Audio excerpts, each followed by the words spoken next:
Hello everyone, দেবলিনাস ক্যানভাসের নতুন একটা ব্লগে তোমাদের সবাইকে স্বাগত জানাই। আশা করি তোমরা সবাই খুব ভালো আছো, আমরাও ভালো আছি।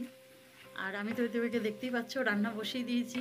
বেশ জমিয়ে পালং শাকটা করা হয়ে গেল। কালকে তো খুব একটা ভালো করে রান্না করতে পারিনি, কালকে বেরোনোর ব্যাপার ছিল, তো সময় পাইনি বলে শুধু চিকেন করেছিলাম, ভাত করেছিলাম, আর কিচ্ছু করিনি। তো আজকে ভাবলাম একটু জমিয়ে রান্না করেই ফেলি। তো এখানে পালং শাক তো হয়ে গেছে, এরপর সব চলো একে একে রান্নাগুলো সেরে নিই। এবার করে নেব মুগের ডাল। একটু শুকনো খোলায় সামান্য একটু ভেজে নিচ্ছি, তারপরে এটাকে একবার শুধু ধুয়ে প্রেসারে বসিয়ে দেবো একটু নুন আর হলুদ দিয়ে। আর আজকে বানাবো ভেজ ডাল, যেহেতু বাড়িতে সব রকম সবজি রয়েছে, তো ভাবলাম ভেজ ডাল বানিয়ে ফেলি। আর বেশ সবজিগুলো ভালো লাগে খেতে ডালের মধ্যে।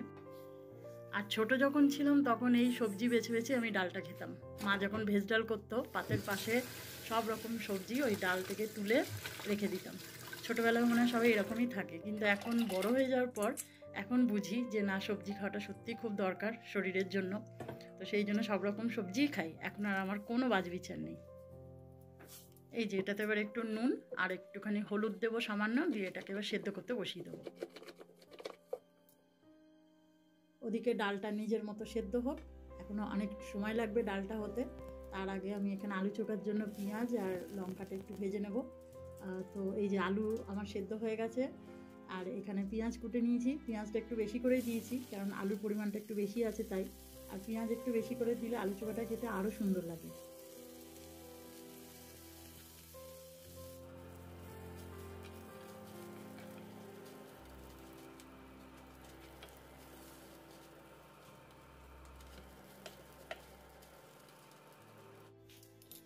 আর এদিকে বসেছে, কালকে যে চেয়ারটা এলো দেখলে, ওইটা এখন ফিটিং করতে বসেছে। সব ইনস্ট্রাকশন দেখছে, ইনস্ট্রাকশন দেখে দেখে নিজে নিজে একা একাই করছে। তুমি যতটা পারো একা একা করো, তারপর আমি আবার পরে আসছি, বুঝেছো? দরকার হলে ডেকো আমাকে, আমি রান্নাটা ততক্ষণ সেরে নিই, তারপর আবার আসছি। তো যতটা পারছে করুক ততক্ষণ, তারপর আমাকে ধরতেই হবে, একা একা সম্ভব না, বেশ ভারী আছে। আর এদিকে তো আমি মুগ ডালটা সেদ্ধ করে ফেলেছি, আর এগুলো সবজিগুলো সব ভেজে নিচ্ছি। একদম আমি কিন্তু বেশি তেলে ভাজি না, একদম কম তেলেই ভাজি। ঢাকা দিয়ে দিয়ে রান্না করলে তাড়াতাড়ি করেই সেদ্ধ হয়ে যায়। তবুও পুরোটা সেদ্ধ দরকার পড়বে না, একটু অল্প সেদ্ধ হলেই হবে। তারপর ডালের মধ্যে দিয়ে দেবো আর একটু ফুটিয়ে নেবো, বাদবাকিটা ঠিক সেদ্ধ হয়ে যাবে। আর এদিকে সবজিগুলো তো ভাজা হয়ে গেল। এখানে একটু জিরে দিয়ে দিলাম, একটু আদা দিয়ে দিলাম, আদা বাটা। আর আদা দিলে এত তেলটা ফাটে না, চতুর্দিকে সব ছড়িয়ে ছিটিয়ে একসা হয়ে যায়, সব ফোড়নগুলো চতুর্দিকে হয়ে গেল। তো এর মধ্যে সেই জন্য একটু ঝটপট টমেটোটাও দিয়ে দিলাম, টমেটো আর লঙ্কা কুচি। একটু অল্প করে এবার একটু নুনও দিয়ে দেবো, একটু সামান্য হলুদ দেবো, তারপর সবজিগুলো এর সাথে মিশিয়ে ডালের মধ্যে তুলে দেবো।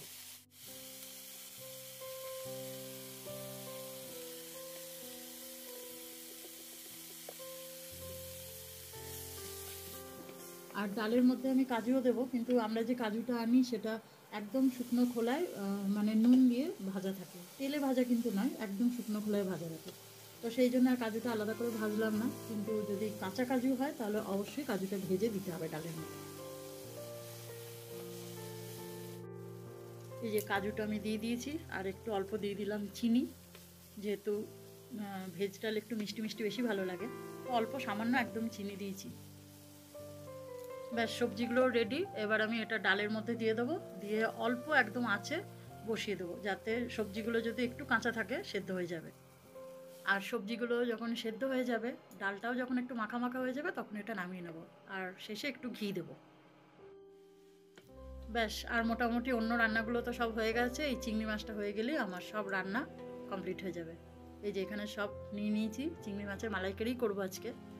তো এটা করলেই আমার সব রান্না হয়ে যাবে।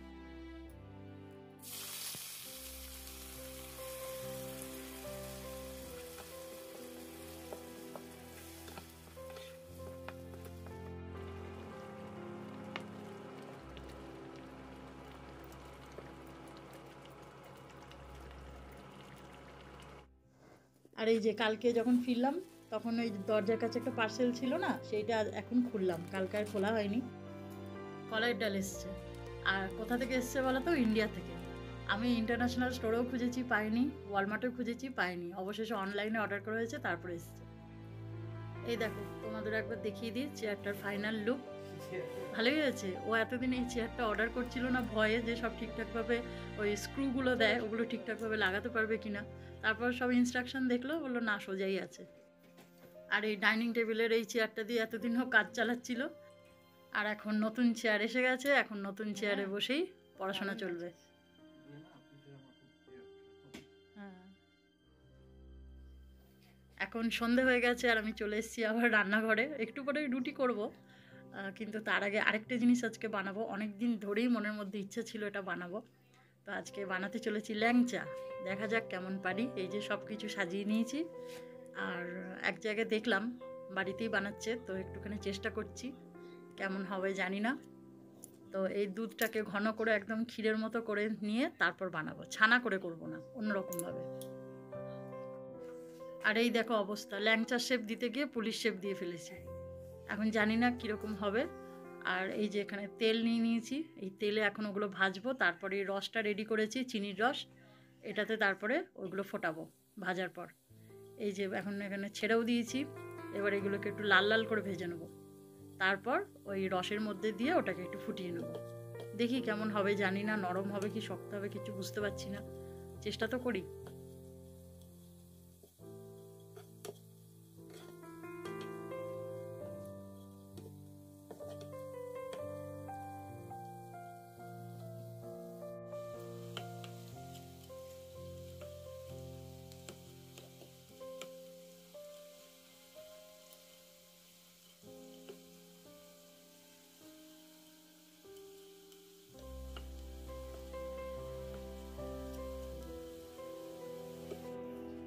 এই যে ভাজার পর রসেও দিয়ে দিয়েছি, এবার এটাকে বেশ কিছুক্ষণ ধরে ফুটিয়ে নেবো, যাতে এটার মধ্যে ভালোভাবে রস ঢোকে আর এগুলো ফুলে ওঠে।